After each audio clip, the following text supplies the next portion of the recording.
아멘. 오늘 한남대 오메가교회 또 전주 오메가교회, 서울 오메가교회 식구들이 함께 느헤미야 프로젝트 첫 시간이기 때문에 영상으로 함께 모여서 말씀을 드릴 텐데요. 여러분 가운데 하나님의 동일한 이 현장의 역사가 당신 가운데 있을 줄 믿습니다. 믿습니다. 아멘. 잠시 헤리티지를 좀 멈추고 오늘부터 약 21일 동안 느헤미야 프로젝트 느헤미야 말씀을 선포하겠습니다. 오늘 먼저 1장 말씀 선포하고 내일 2장, 내일 새벽에 2장 말씀 선포하고 또 수요일 날 새벽, 화요일 날 새벽에 쭉쭉쭉 하면서 주일 말씀도 계속 이어가면서 느헤미야를 하겠습니다. 그래서 한 21일 동안 느헤미야 전체를 볼 겁니다. 여러분, 느헤미야 말씀을 통해서 당신 가운데 느헤미야의 리더십이 부어지길 축복합니다. 그러니까 느헤미야 하면 리더십이에요. 그러니까 리더십을 연구하는 사람들에게 느헤미야는 정말 중요하게 다룬받는 책입니다. 왜냐하면 140년 전에 성벽이 무너졌고 성문이 불탔습니다. 140년 동안 아무도 이 성벽을 재건하지 못했고 성문을 다시 세우지 못했습니다. 그 놀라운 하나님의 사람 에스라조차도 성벽 재건을 위해서 시도했지만 실패했습니다.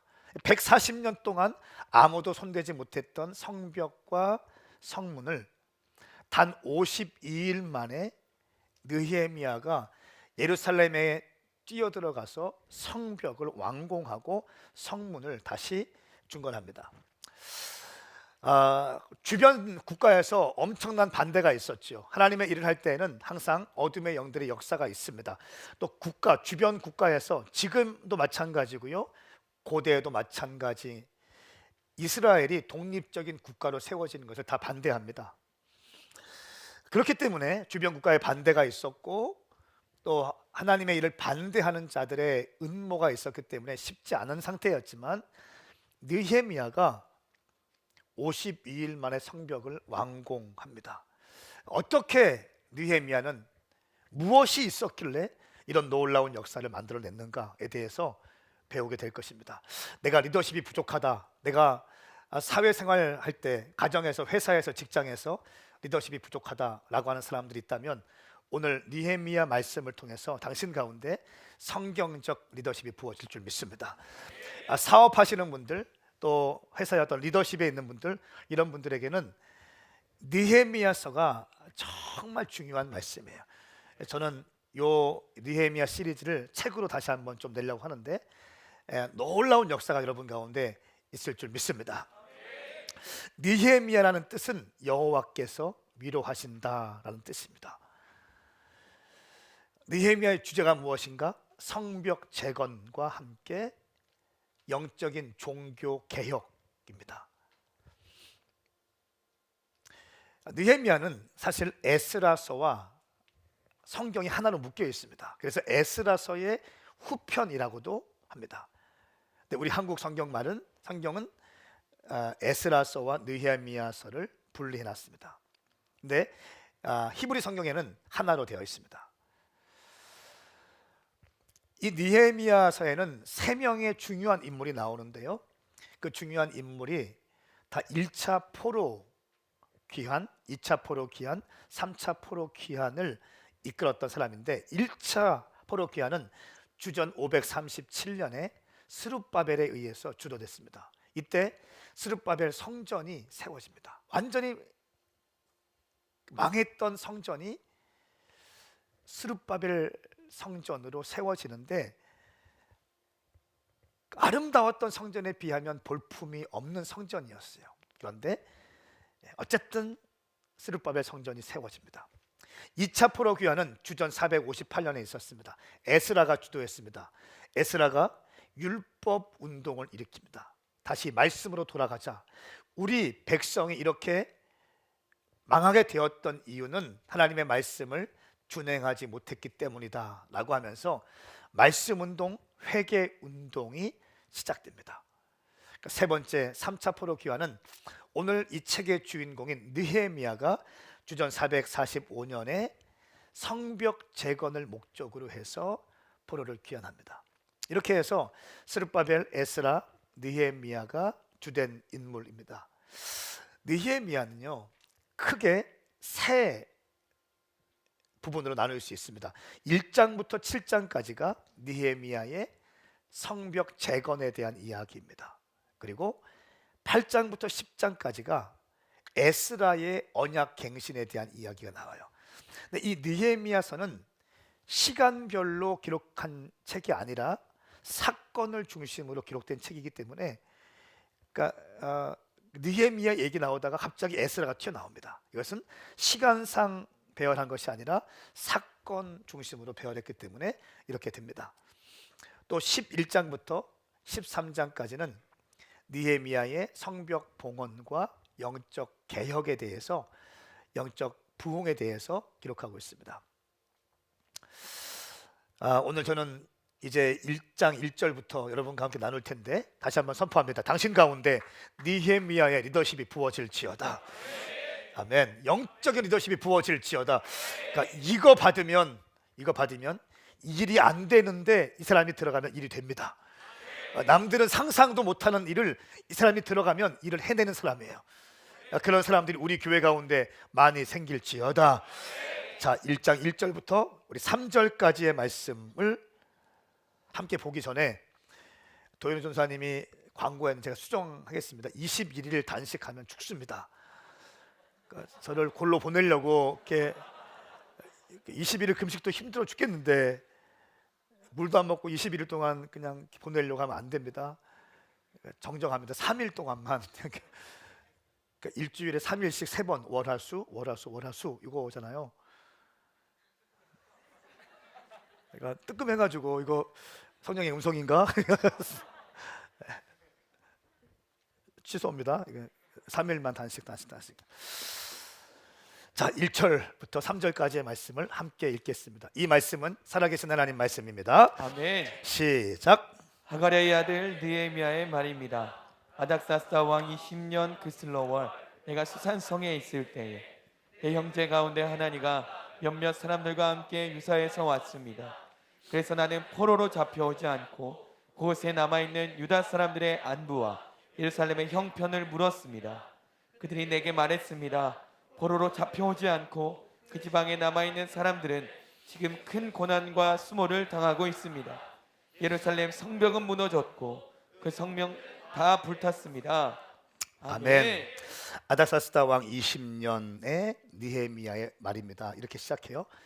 아닥사스다 왕 20년은 BC 445년입니다. 이때 느헤미야가 이제 등장하는데, 이 느헤미야는요 바벨론 포로로 끌려온 포로인데 할아버지 때부터 또 아버지까지 자기까지 포로 끌려온 바벨론에서 살고 있는 사람입니다. 다시 말하면 이민 3세입니다. 포로로 끌려온 느헤미야가 술 맡은 간원장이 됐어요.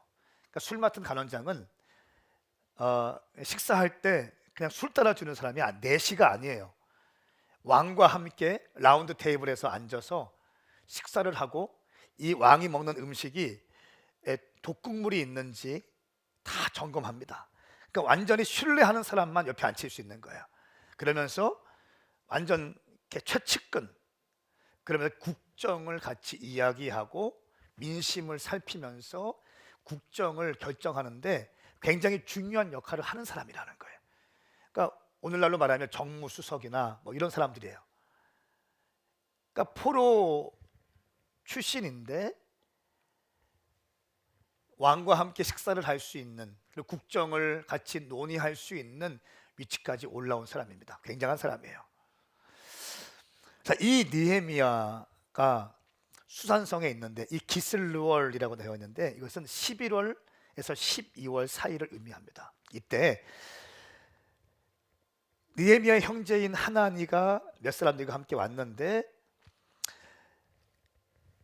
포로로 잡혀오지 않고 거기에 예루살렘에 남아있는 사람들과 형편을 물어보니까 두 가지 얘기합니다. 첫 번째, 성벽은 무너지고 성문은 다 불탔습니다. 두 번째, 남아있는 사람은 큰 수모와 수치를 당하고 있습니다 라고 얘기해요. 이 보고를 느헤미야가 봤는데, 이 보고를 그냥 아이고 어떻게 그런 일이 있어, 왜 이거 이렇게 된 거지? 라고 하면서 그냥 넘어가는 게 아니라 느헤미야에게 거룩한 그 울분이 터져 나오기 시작합니다. 이 보고를 받은 느헤미야가 사절과 같은 행동을 합니다. 제가 읽겠습니다. 나는 이 말을 듣고 그만 주저앉아 울고 말았습니다. 나는 몇 날 며칠 동안 슬픔에 잠긴 채 금식하면서 하늘의 하나님 앞에 기도하며 말했습니다. 예루살렘 성벽이 불타고 무너지고 성문이 불타고 예루살렘에 있는 사람들이 수치를 당하고 있다는 말을 듣고 주저앉아서 울고 있는 느헤미야, 며칠 동안 슬픔에 잠긴 채 금식하면서 울면서 기도하고 있는 느헤미야의 모습을 우리는 볼 수 있어요. 여러분, 하나님은요, 하나님의 일을 하실 때에 항상 동일한 방법을 사용하시는데 한 사람에게 말로 다할 수 없는 열정과 애통하는 마음을 부어주세요. 강한 문제의식을 부어주십니다. 똑같이 그 이야기를 듣는데 다른 사람들에게는 별 감흥이 없는데 느헤미야가 그 이야기 들었을 때 슬퍼하며 눈물을 흘리고 식음을 전폐하고 금식하면서 하나님께 엎드리기 시작합니다. 하나님의 일하시는 방식이에요. 하나님이 일하시는 방식이에요. 모든 사람에게 똑같지 않습니다. 하나님께서 일을 하시기 위해서 어떤 한 사람에게 불을 주시고 갈망을 주시고 열망을 부어주세요. 하나님의 마음을 받은 이 느헤미야가 금식하면서 하나님 앞에 기도를 합니다. 근데 기도하기 전에 하나님에 대한 신앙 고백을 합니다. 세 가지의 신앙 고백이 있습니다. 5절 말씀 함께 읽겠습니다. 시작. 말했습니다. 하늘의 하나님 여호와, 크고 두려운 하나님이여, 하나님을 사랑하고 그 계명을 지키는 사람들과 맺은 사랑의 언약을 지키시는 하나님이여. 아멘. 네. 하늘의 하나님, 무슨 말인가 하면 창조주 하나님이라는 거예요. 하나님은 이 땅을 창조하신 분 아닙니까? 크고 두려운 하나님, 지금도 살아계셔서 이 땅을 통치하고 계신 하나님 아니십니까? 사랑과 사랑의 언약을 지키신 하나님, 하나님의 신실함을 믿는 그 기도를 드리고 있는 겁니다. 하나님은 창조주이시고 지금도 통치하시고 운행하시는 주님이시데 그 주님은 하나님의 약속의 말씀을 반드시 이행하시는 신실하신 하나님이십니다 라고 하는 고백을 느헤미야가 드리는 거예요. 저에게는요, 하나님이 어떤 분이냐면 하나님은 저의 목자세요. 여호와는 나의 목자시니 내게 부족함이 없으리로다. 정말 그래요. 저는 하나님의 양이에요. 하나님, 예수님이 이끄시는 대로만 가면 그냥 순적하게 갈 수 있는 거예요. 내 마음대로 가는 게 아니라 목자이신 예수님이 이끄시는 대로만 따라가면 되는 거예요. 이게 제 믿음이에요. 여호와는 나의 목자시니 내게 부족함이 없으리로다. 그가 나를 쉴만한 물가로 인도하시는도다. 푸른 초장 가운데 인도하시는도다. 내게 능력 주시는 자 안에서 내가 모든 것을 할 수 있느니라. 할 수 있거든이 무슨 말이냐? 믿는 자에게는 능치 못한 일이 없느니라. 이것이 저의 믿음이에요. 하나님에 대한 저의 신앙 고백이라고요. 사랑하는 여러분, 믿음의 사람들은요, 자신만의 하나님이 있습니다. 이 무슨 말이냐면 내게 주신 레마의 말씀을 믿음으로 신앙 고백적인 문장으로 한 문장씩 딱 떨어지게 평생을 이 말씀을 붙잡고 가는 그 말씀이 있어요. 느헤미야는 세 가지. 하늘의 하나님, 크고 두려우신 하나님, 사랑의 언약을 지키시는 신실하신 하나님. 저는 선포합니다. 당신 가운데 하나님에 대한 정확한 믿음의 고백이 오늘 있을지어다. 이 고백이 있으면 어떤 일이 있다 할지라도 주저하지 않을 수 있고요, 담대할 수 있습니다. 왜요? 하나님이 크신 분이라는 것을 내가 정확하게 인식하기 때문이죠. 다시 한번 선포합니다. 당신 가운데 하나님에 대한 정확한 이해가 오늘 있을지어다. 혼미하지 않고 정확한 하나님에 대한 고백이 일어날지어다. 하나님에 대한 고백을 정확하게 합니다. 6절부터 11절까지의 말씀을 보면 느헤미야가 이제 하나님께 기도하는데 네 가지의 특징이 나옵니다. 느헤미야 기도의 특징 네 가지. 여러분 보세요. 한 사람에게 주님은 비전을 부으시고 열망을 부으시고 금식하게 하시고 6절 말씀 보니까 밤낮으로 주 앞에 기도하게 만드세요. 그리고요, 이 수산궁에 있던 술 맡은 간원장 왕과 함께 이야기하며 정치적으로 성공한 포로 출신이지만 성공했던 이 느헤미야가 그냥 수산성에 가만히 앉아 있어도 누가 뭐라고 해서 아무도 없는데 140년 동안 무너졌고 아무도 중건하지 않았던 성벽을 재건하기 위해서 수산성에서 예루살렘까지 달려갑니다. 굳이 갈 필요가 없어요. 그런데 느헤미야가 직접 달려갑니다. 뒤에 나와요. 하나님의 일하시는 방식, 비전을 부으시고 열망을 부으시고 그 사람을 중심으로 해서 팀이 꾸려지고 방해가 있고 방해를 돌파하고 또 기도하고 돌파하고 또 방해가 있고 또 돌파합니다. 그리고 52일 만에 성벽이 세워지게 되는 거예요. 자, 느헤미야가 어떤 기도했는지 한번 보십시다. 우리 6절부터 11절까지의 말씀인데요, 함께 읽겠습니다. 시작. 주의 종들인 이스라엘 백성들을 위해 주의 종이 밤낮으로 주 앞에 기도하니 주께서는 귀를 기울이시 눈을 떠서 이 기도를 들으소서. 저와 제 조상의 집을 비롯해 우리 이스라엘 족속이 주님을 거역했던 죄를 고백합니다. 우리가 주께 매우 악하게 굴었습니다. 주께서 주의 종 모세에게 주신 계명과 율례와 규례를 우리가 지키지 않았습니다. 주께서 주의 종 모세에게 하신 말씀을 기억하소서. 너희가 만약 죄를 지으면 내가 너희를 여러 민족들 가운데로 흩어버릴 것이고 만약 너희가 내게 돌아와 내 계명을 지키면 너희 포로된 사람들이 하늘 끝에 있더라도 내가 그들을 거기에서부터 불러 모아 내 이름을 위해 선택해 놓은 곳으로 데려올 것이다 라고 하시지 않으십니까? 그들은 주께서 주의 큰 능력과 주의 강한 손으로 구속하신 주의 종이요 주의 백성들입니다. 주여, 이 종의 기도와 주의 이름을 경외하기를 기뻐하는 주의 종들의 기도에 귀를 기울이소서. 오늘 주의 종이 이 사람 앞에서 은총을 입고 잘 되게 하소서. 그때 나는 왕에게 술을 따라 올리는 사람이었습니다. 아멘. 아멘. 자, 첫 번째 특징은 금식하며 눈물로 밤낮 기도하는 기도를 드립니다. 4절 말씀의 그 소식을 들었을 때 주저앉아 울면서 몇 날 며칠 동안 슬픔에 잠겨 금식하며 기도했죠. 그리고 6절 말씀에 밤낮으로 주 앞에 기도합니다. 금식하며 울며 철야하며 주님께 기도합니다. 느헤미야는 포로 출신이었지만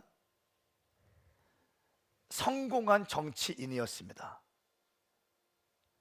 굳이 그렇게 하지 않아도 잘 먹고 잘 살 수 있는 사람이었어요. 느헤미야는 울고 금식하고 철야하기 시작합니다.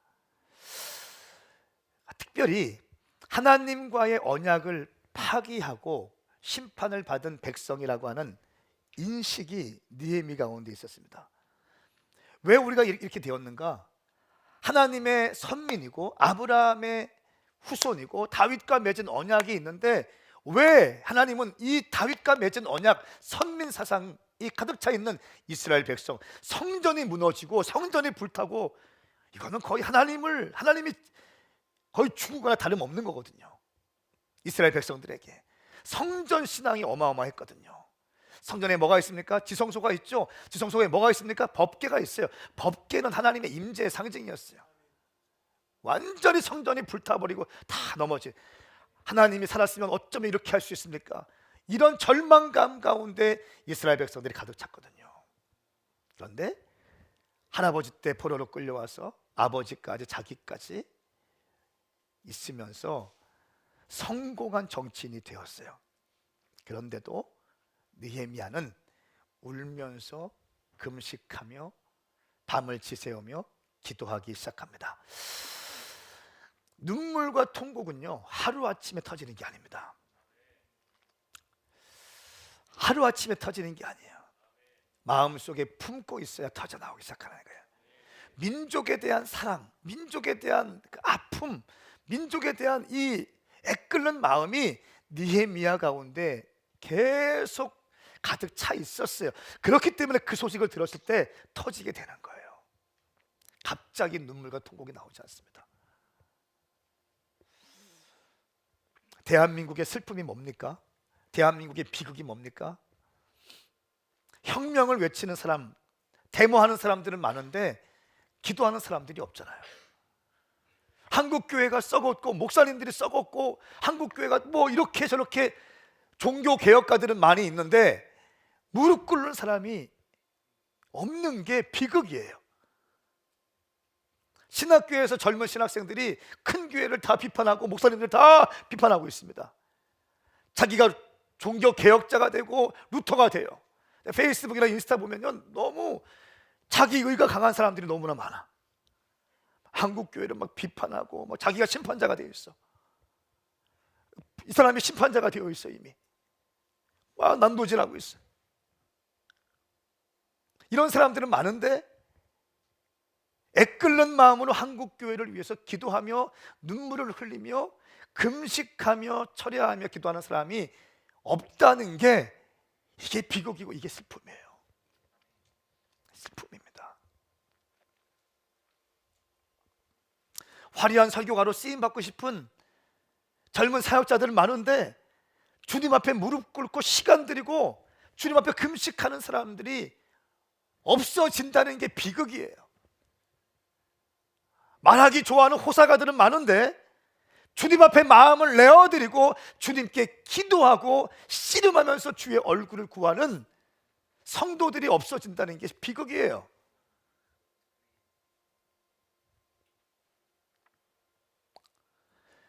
두 번째 느헤미야의 기도는 동일시하는 기도였습니다. 이 이스라엘 백성들의 죄가 나의 죄로 인식되어졌어요. 자, 6절 말씀 다시 한번 읽겠습니다. 시작. 주의 종들인 이스라엘 백성들을 위해 주의 종이 밤낮으로 주 앞에 기도하니 주께서는 귀를 기울이고 눈을 떠서 이 기도를 들으소서. 저와 제 조상의 집을 비롯해 우리 이스라엘 족속이 주님을 거역했던 죄를 고백합니다. 아멘. 아멘. 저와 제 조상의 집을 비롯해 우리 이스라엘 족속이 주님을 거역했던 죄를 고백합니다. 저와 저의 집이 죄를 지었습니다. 제가 죄를 지었습니다. 이스라엘 백성들의 범죄함과 하나님의 말씀을 떠나서 자기 마음대로 자기 옳은 대로 행했던 것에 대해서 느헤미야는 자기의 죄로 간주하는 거예요. 우리 집안의 죄로 간주하는 거예요. 어떤 느낌인 줄 아세요? 이거 한국교회가 다 그래. 한국교회가 왜 그래? 어떻게 교회가 다 그렇게 썩었어? 어떻게 목사님들이, 어떻게 권사님들이 그렇게, 어떻게 장로님들이 그런 모습이 있어? 교회 떠날 거야. 이런 마음이 아니라 내가 그 안에 들어가는 거예요. 주님, 내가 죄인입니다. 내가 죄인입니다. 내가 기도하지 못했습니다. 내가 주님의 얼굴을 구하지 못했습니다. 내가 주의 종들을 보호하지 못했습니다. 이런 기도를 올려드리는 거예요. 느헤미야 지금 동일시하는 기도를 하게 되는 거예요. 민족의 범죄는 나의 범죄입니다. 하나님과의 언약을 파기한 것, 주님, 이것은 큰 죄이고 이것은 나의 죄입니다. 우리 가정의 죄입니다. 나의 문제로 인식하는 동일시하는 마음. 국가와 나는 운명 공동체라고 하는 그 인식이 있었습니다. 강한 소속감이 있었습니다. 이민 3세대인데 느헤미야가 이런 마음을 가져도 아무도 뭐라고 할 사람이 없어요. 그렇죠? 이미 그 사람은 여기에서 잘 나가는 사람이 됐어. 성공자가 됐어. 아유, 좀 열심히 좀 살지. 좀 말씀 좀 잘 지키지. 나 봐, 나 기도하니까 이렇게 세워주시는데. 이게 아니라 여기에 있어도 누가 뭐라고 할 사람이 아무도 없는데 이미 느헤미야의 마음은 어디에 가 있습니까? 저기에 가 있는 거예요. 무너진 성벽에 가 있는 거예요. 불타있는 성문의 앞에 가 있는 거예요. 이게 뭡니까? 이게 동일시하는 마음이라는 거예요. 여러분, 이 동일시하는 마음이 우리 가운데, 젊은이들 가운데 부어지기를 예수님의 이름으로 선포합니다. 이것이 부어져야 되는 것입니다. 이것이 능력 있는 기도하는 것이에요. 예수님은 우리에게 엄청난 비전을 던지십니다. 지상 대명령을 말씀하세요. 땅끝까지 복음을 증거하라고 말씀하세요. 그런데 우리 주님은 또 반대로 여러분, 개인 한 명 한 명을 긍휼히 여기시고 불쌍히 여기시잖아요. 예수님의 기적을 일으킬 때 모든 상황을 보면 불쌍히 여기심에, 긍휼히 여기심에, 오병이어의 기적을 일으키는 데에도 수만 명이 모여 있는데 이 사람들이 그냥 가다가는 굶어 죽겠다. 지치면 어떡하지? 지치면 어떡하지? 불쌍히 여기심에 오병이어의 기적을 일으키는 거예요. 제가 그 말씀, 그 요한복음 말씀을 보면서 얼마나 은혜가 되었는지, 은혜가 된 것을 오늘 여러분에게 풀어내는 겁니다. 8층까지 올라왔는데 얼마나 힘들었을까? 불쌍히 여기심에. 예수님은요, 동일시하는 마음이 있었어요. 느헤미야는 동일시하는 마음이 있었어요. 믿음의 사람들 보면 동일시하는 마음이 있습니다. 내가 심판자가 되어서 한국교회를 판단하고 우리 가족을 판단하고 이게 아니라 내가 들어가서 내가 죄인입니다. 내가 죄인입니다.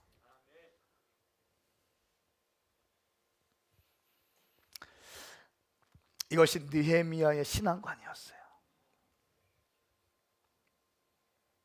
오늘날 극단적인 이기주의가 팽배하잖아요. 개인주의가 너무 이렇게 완벽합니다. 개인주의. 어느 정도까지는 들어오지 말라는 거예요. 나도 프라이버시가 있다는 거죠. 알겠는데 주님, 여기까지는 아니죠 주님. 여기 내가 헌신을 할게요. 그런데 요거는 아닙니다. 요거는 저 확보해 주세요.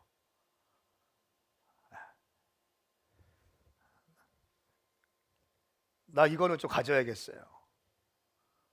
나 요거는 좀 요 시간은 제가 좀 확보해야겠어요 주님.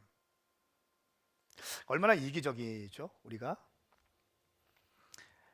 제가 어제 어떤 한 교회에서 집회할 때 좀 특별한 은혜가 제 가운데 은혜가 있었어요. 그리고 그 자리에 엄청난 돌파가 있었어요. 근데 주님께서 좀 어떤 마음을 주셨냐면,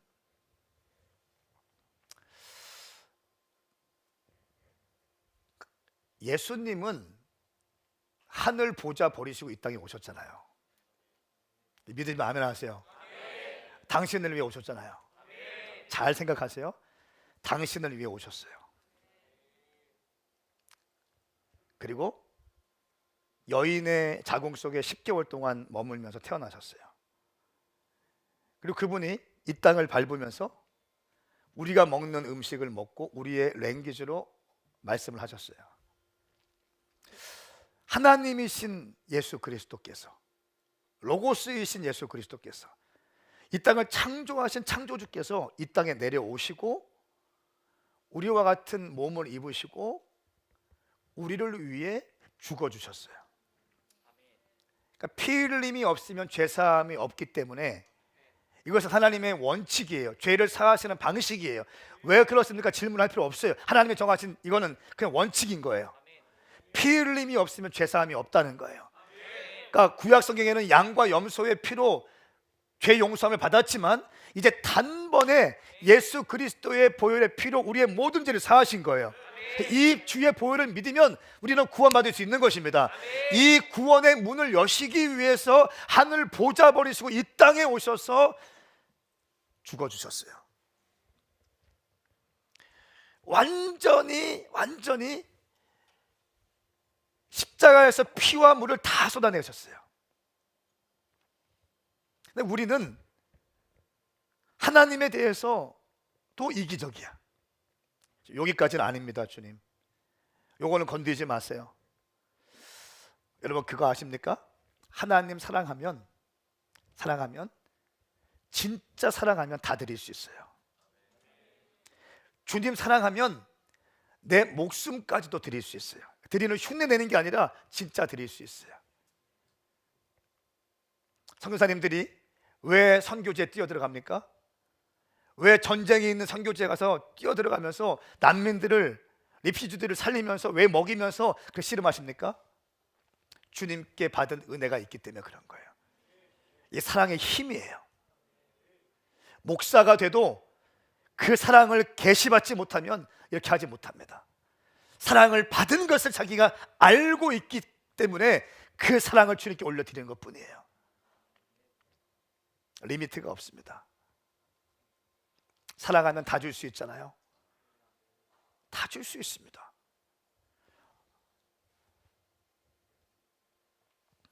우리는 얼마나 이기적이고 개인적인지 모르겠습니다. 말세의 특징은 사랑에 식어지는 겁니다. 느헤미야는 국가를 사랑했어요. 여러분 한국 교회를 사랑하시기 축복합니다. 대한민국을 사랑하시기 바랍니다.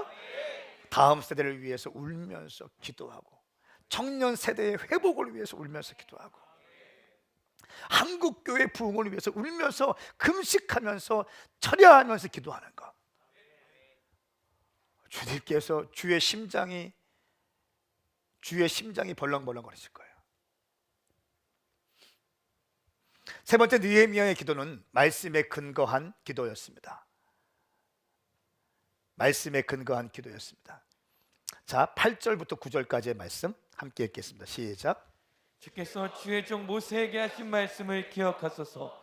너희가 만약 죄를 지으면 내가 너희를 여러 민족들 가운데로 흩어버릴 것이고, 만약 너희가 내게 돌아와 내 계명을 지키면 너희 포로된 사람들이 하늘 끝에 있더라도 내가 그들을 거기에서부터 불러 모아 내 이름을 위해 선택해 놓은 곳으로 데려올 것이다 라고 하시지 않았습니까? 아멘. 아멘. 주께서 주의 종 모세에게 하신 말씀을 기억하십시오 라고 하면서 우리가 돌이키고 회개하면 주님께서 회복시킨다고 하지 않았습니까? 내가 회개하고 기도할 테니 주님 용서하여 주시옵소서, 받아 주시옵소서, 이런 기도를 느헤미야가 드리는 겁니다. 제가 이사야, 찬규야 부채질 하지 마, 걸리적거려, 서울에서 멀리서 와가지고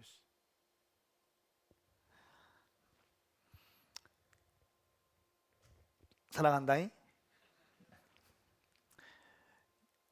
까먹었잖아. 주님께서 이 모세의 말씀에 의하면 우리가 회개하고 용서를 구할 때 다시 돌이키겠다고 말씀하셨습니다. 주님 그 말씀을 근거해서 내가 기도합니다. 용서하여 주십시오. 아니, 용서해 주셔야 됩니다. 왜요? 주님은 우리에게 말씀하셨기 때문입니다. 예레미야 29장 말씀 보면 70년 때가 차면 너희를 돌아오게 할 것이다 말씀하셨거든요. 주님 이 예레미야 29장 말씀처럼 70년이 차면 돌아오게 할 것이다 말씀하셨습니다. 주님 이 말씀을 근거로 제가 기도합니다. 주님 응답해 주셔야겠습니다. 내가 알고 있습니다. 주님은 신실하신 분이십니다. 주님은 하신 말씀을 반드시 이행하시는 분이십니다. 왜냐하면 당신은 신실하신 분이시기 때문입니다. 할렐루야. 유대인에게는요 쭈쭈바의 믿음이 있었어요. 쭈쭈바, 이 뭐냐면 히브리어로 뻔뻔스러운 믿음이에요. 뻔뻔스러운 믿음. 내가 비록 죄를 졌지만 주님 나 죄인인 거 맞습니다. 주님 말씀 이렇게 하셨습니다. 내가 이 말씀을 가지고 회개합니다. 나를 받아주셔야겠습니다. 나는 죄인이지만 주님께서 긍휼을 부어주셔야겠습니다. 나 이대로 돌아가지 못하겠습니다. 아버지의 긍휼을 입고 돌아가겠습니다. 할렐루야. 이것이 유대인들의 믿음이에요. 얼마나 뻔뻔한지 몰라요. 주님 앞에서 뻔뻔한 믿음이 있어야 돼요. 그것이 없으면 맨날 눌려있어. 맨날 눌려있어요. 눌려서 아무것도 못하게 만들어버려요. 느헤미야의 기도 세 번째는 말씀에 근거한 기도였습니다. 약속의 말씀을 가지고 기도하는 기도였습니다. 네 번째, 느헤미야 기도 마지막은 주의 큰 능력과 강한 손을 확신하며 은총을 구하는 기도였습니다. 주의 큰 능력과 강한 손을 확신했다. 10절 말씀에 그들은 주께서 주의 큰 능력과 주의 강한 손으로 구속하신 주의 종이요 주의 백성입니다. 이게 무슨 말입니까? 애굽 땅에서 종살이하던 영원히 저주받아서 죄의 노예가 되어서 살 수밖에 없던 이스라엘 백성인데 주님께서 강한 팔과 큰 손으로 큰 날개로 그들을 안으시고 출애굽하신 하나님의 백성이고 하나님의 종 아닙니까? 주의 언약의 성취를 위해서 영원히 종살이할 수밖에 없는 이스라엘 백성들을 주님께서 홍해를 가르시고 그들을 출애굽시키지 않았습니까? 만 백성들이 알고 있습니다. 하나님의 백성인 것을 알고 있습니다. 주님, 그들이 기도하고 회개하오니 주님 다시 한번 돌이켜 주시옵소서. 다시 한번 용서하여 주시옵소서. 은총을 베풀어 주시옵소서. 이렇게 느헤미야가 기도하고 있는 것입니다.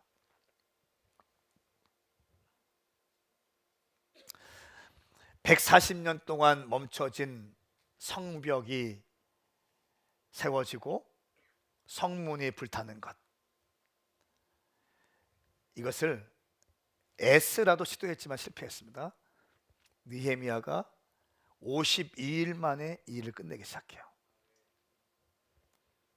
하나님은 한 사람을 통해서 하나님의 비전을 이루십니다. 한 사람을 통해서 하나님은 비전을 이루어 가십니다. 그에게 열망을 주십니다. 기도할 열정을 주십니다. 금식하게 하십니다. 그리고 함께 그 기도할 때 팀이 붙여지고요, 어둠의 영들의 방해가 또 있습니다. 그러나 기도와 예배를 통해서 또 뚫어내기 시작합니다. 돌파하기 시작합니다. 또 음모가 있고 비난이 있습니다. 그럼에도 불구하고 멈추지 않고 계속해서 주의 일을 하기 시작합니다. 그리고 52일 만에 성벽이 재건되어집니다. 이것이 느헤미야에 기록되어 있는 내용입니다. 여러분, 오늘 말씀을 맺겠습니다. 기도는 모든 사역의 근간이다. 맞는 것 같지만 틀린 말씀이에요. 기도는 모든 사역의 전부입니다. 기도는 하나님의 사역의 전부예요. 여러분, 우리가 아버지의 축복성회 때 이동희 목사님 보셨죠? 88세이십니다.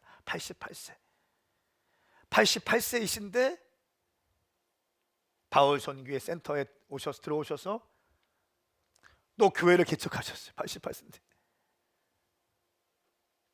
주일마다 설교하시고 새벽에도 설교하신대.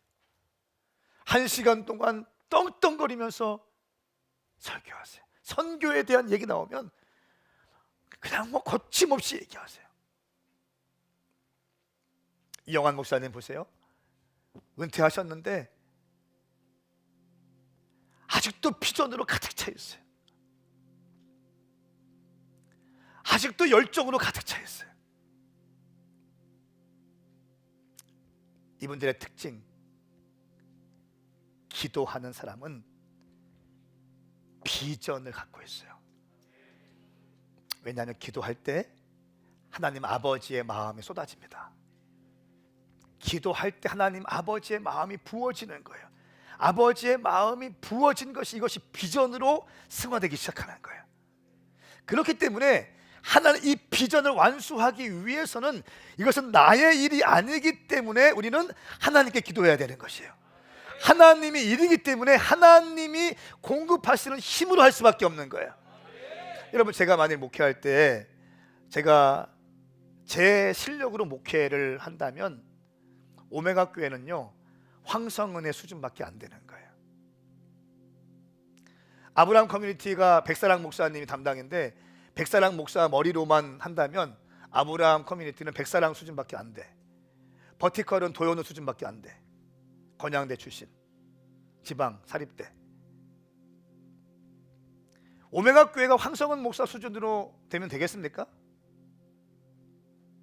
그거 비극이죠. 하나님의 교회인데 황성은 목사의 수준으로 이 교회가 풀어진다면 그것처럼 비극이 어디 있어요? 하나님의 교회는 하나님의 수준으로 올라가야 되는 거예요. 어떻게 가능합니까? 기도할 때 가능한 거죠. 하나님이 공급하시는 힘으로 사역하기 위해서는 어떻게 해야 돼요? 기도할 수밖에 없는 거예요. 그렇기 때문에 리더들에게 기도는 필수인 거예요. 여러분의 DNA 처치를 여러분이 당신의 수준으로 목회하려고 하지 마십시오.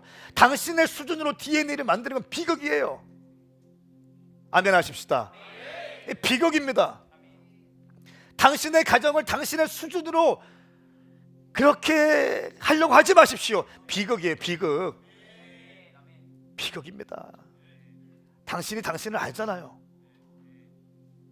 김해녹의 수준으로 선교지에서 가정이 꾸려진다? 그거 어떻게 해?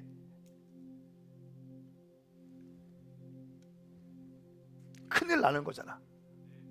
그거 어떻게 해야 됩니까? 하나님의 공급하시는 힘을 받아야 되는 거예요. 그러니까 기도할 수밖에 없는 거예요.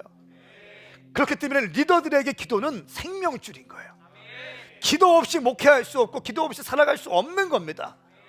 여러분들이 이제 리더가 될 겁니다. 가정에서 결혼하면 남편이 될 거고요.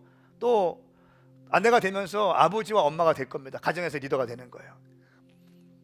유진이 수준으로 니네 가정을 만든다면 그 비극 아니겠니? 너의 상처가 있고 너의 왜곡된 게 있고 너의 삶에 쓴뿌리가 있고 열등감이 있고 막 그런 것들이 막 덕지덕지 묻어 있는데 이 상태를 가지고 가정에 뚝 들어갔어. 한 남자를 딱 만났어. 결혼했어. 한 몸이 됐어. 어머니가 됐어. 아내가 됐어. 와, 이것처럼 비극이 어디 있어요? 아무런 준비가 안 됐는데 훈련받지도 않았는데 아직 상처가 이만큼 있는데 깨어진 채로 가정을 꾸린다? 와, 자녀들에게 어떤 상처를 주려고? 그래서 어떻게 해야 됩니까? 그래서 무릎을 꿇을 수밖에 없는 거예요. 주님, 나는 죄인입니다.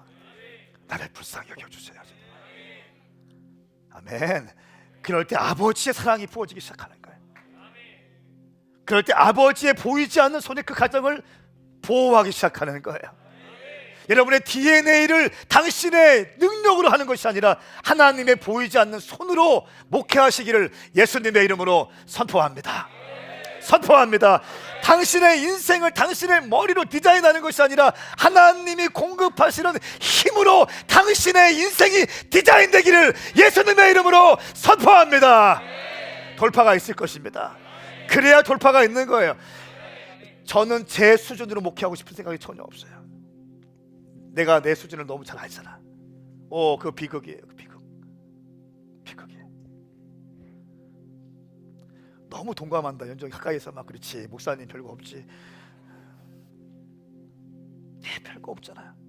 그래서 뭐 합니까? 그래서 본질 사수를 할 수밖에 없는 거예요. 그래서 온 마음 다해서 예배 드릴 수밖에 없는 거예요. 기도할 때 비전은 부어지고 비전을 통해서 리더십은 완성되어져요. 리더십은 비전이 있는 자에게 부어지는 거예요. 그러니까 비전이 없으면 리더십은 없어요. 근데 비전은 기도할 때 부어지는 거예요. 기도할 때 비전은 임하고 비전이 있는 자에게 리더십이 부어지는 거예요. 도현우 전사가 비전이 있었다면 제가 저 밑에 들어갔을 거예요. 나이는 어리지만. 저에게 다음 때와 청년들을 살려내고자 하는 비전이 분명한 비전과 목회 방향성이 있기 때문에 우리 사역자들이 제 옆에서 함께 사역하는 거죠. 아멘. 기도를 통해서 비전은 부어지게 되고 비전을 받은 자가 리더십을 갖게 되는 거예요. 비전이란 생명을 걸고 반드시 성취해야 되는 겁니다. 비전은 그냥 좋은 캐치프레이즈가 아닙니다. 구호가 아닙니다. 목숨을 거는 게 비전이에요. 반드시 이루고 싶다. 반드시 내 생애 가운데 그것을 꼭 이루고 싶다 하는 게 비전이에요. 비전. 저는 비전이 있습니다. 저는 비전이 있어요. 전 세계 1000개의 대학교 앞에 오메가 교회를 개척하는 거예요. 아주 강력한 교회. 200~300명씩 모이는 캠퍼스 앞에 작은 교회들, 선교적인 영적으로 가득 차고 본질 사수하고, 문화에 따라서 국가에 따라서 조금씩 다르겠지만 정확한 본질을 가지고 있는 사도행전적인 교회. 순종만큼은 실패하지 않는 교회, 사랑만큼은 실패하지 않는 교회, 무릎 꿇는 것만큼은 실패하지 않는 교회를 개척하는 거예요. 이글이글거리는 젊은이들, 저렇게 강력하게 예배하는 그 캠퍼스 앞에 작은 교회들 1000개를 개척하는 거예요. 그러면 전 세계적으로 청년 부흥 운동이 일어날 거예요. 전 세계 청년 부흥 운동이 일어나면 다시 오실 주님의 길을 예비할 수 있는 영적인 무드가 형성되어질 거예요. 나는 이거를 위해서 생명 걸 거예요. 목숨을 걸 겁니다. 그냥 하는 말 아니에요. 저는 제 딸을 위해서, 저는 돈을 위해서, 제 야망을 위해서 목숨을 걸 수는 없어요. 그러나 비전을 위해서, 주의 다시 오실 길을 예비하기 위해서 제 생명을 드릴 거예요. 그래서 비전은 눈물을 먹고 자랍니다. 기도의 눈물을 먹고 비전은 자랍니다. 비전은 수고의 땀을 먹고 자라게 됩니다. 그렇기 때문에 비전을 이야기하고 꿈꾸는 사람은 많지만 비전을 현실로 끌어당기는 사람은 그렇게 많지 않습니다. 느헤미야의 특징이 뭡니까? 느헤미야는 하나님 앞에서 울 줄 아는 사람이었어요. 억울해서 우는 눈물이 아니고요, 신세 한탄의 눈물이 아니고 주님을 사랑하는 마음으로 성벽이 무너지고 불타 있는 것을 보고 마음이 무너지는 거예요. 이것이 느헤미야였습니다. 느헤미야는 동일시 회개하는 지도자였습니다. 느헤미야는 말씀을 붙들고 기도하는 말씀의 사람이었어요. 느헤미야는 금식과 철야하는 기도의 지도자였습니다. 느헤미야는 비전의 지도자였습니다. 사랑하는 여러분, 오늘 저는 말씀을 마무리하겠습니다. 140년 동안 멈춰져 있던 성벽 재건, 느헤미야가 단 52일 만에 완공합니다. 가장 처음 했던 것이 뭡니까? 금식과 기도였어요. 우리는 오늘부터 느헤미야 프로젝트를 시작하죠. 21일 동안 24시간 연속으로 기도합니다. 내일 새벽 예배부터 또 느헤미야 말씀 2장이 선포되어집니다. 특별 새벽 부흥 집회를 합니다. 금식으로 릴레이로 돌아가면서 금식합니다. 저는 오늘 또 서울 갔다 오면 11시 반쯤 되거든요. 11시 반 되는데 30분 있다가 또 12시에 여기 와야 돼요. 12시부터 6시까지가 제가 주님께 올려드리고 작정한 시간이에요. 처리하겠다는 거예요.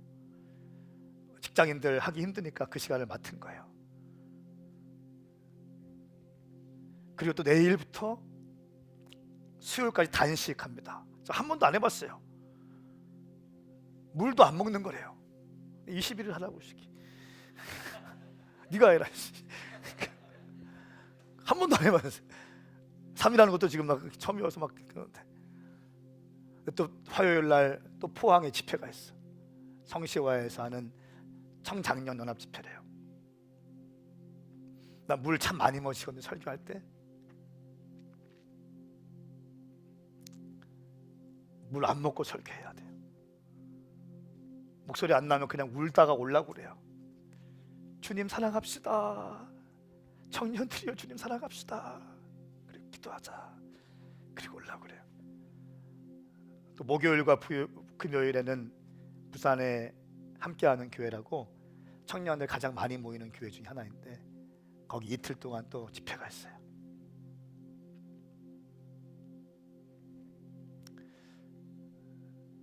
왜 이렇게 하는 걸까요? 왜 이렇게 하는 걸까요? 창립기념주일 때 노회장 목사님께서 이렇게 말씀하시더라고요. 이렇게 하지 않으면 안 될 것 같으니까 이렇게라도 해야 우리 주님을 위해서 이렇게라도 해야 좋으니까. 두려움과 율법이 아니라 종교 행위가 아니라 주님을 살아가는 방식이 이렇게라도 해야 될 것 같으니까. 하나님의 성전이 세워지는데 온 교회가 한 마음으로 기도하고 온 마음을 다하여 삶을 주님께 내어드리고 하나님의 일을 하는 방식을 성도들에게 가르쳐주고 싶으니까. 평생 영적 전쟁을 하며 살아갈 텐데 참 많은 공격이 있을 텐데 참 많은 시험이 있을 텐데 그때 하나님의 사람들은 금식하며 기도하며 돌파하는 것을 보여주고 싶으니까. 하나님 나라 위해서 여러분의 젊음의 때를 구별하십시오. 구별하세요. 지쳐있는 사람이 있다면 다시 힘을 내세요. 다시 튜닝하세요. 다시 기도하세요. 무릎을 꿇으셔야 돼요. 무릎을 꿇으면 꿇을수록 주님이 선명해집니다. 주님의 사랑이 선명해져요. 무릎을 꿇지 않을 때 주님에 대한 사랑이 희미해지는 거예요. 엎드리면 엎드릴수록 주님에 대한 사랑이 너무 강력해서 어쩔 줄 모르게 되는 거예요. 무릎 꿇지 않으니까, 기도하지 않으니까, 말씀을 붙잡지 않으니까 그 사랑이 희미해지는 거예요. 사랑하는 여러분, 우리 21일 동안 다니엘 프로젝트를 진행합니다. 새벽을 깨우시고 철야하시고 금식하시고 기도하십시오. 그리고 부르짖으십시오. 주님께서 놀라운 역사를 일으켜 주실 것입니다. 함께 일어나겠습니다.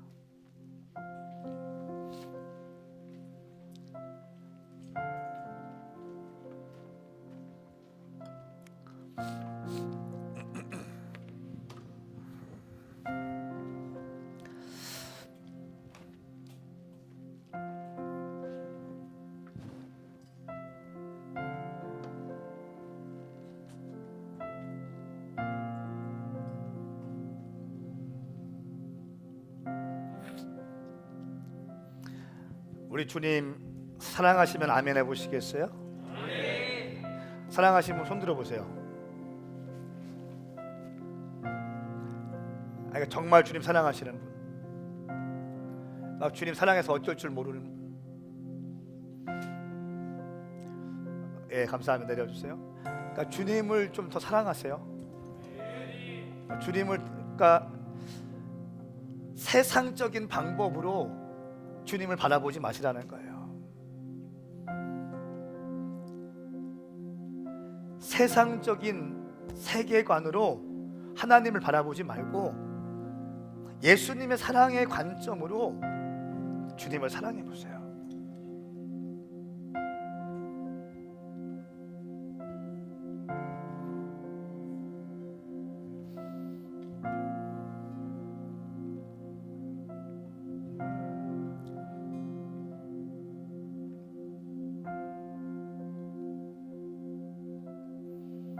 지금 주의 사랑이 부어지고 있어요.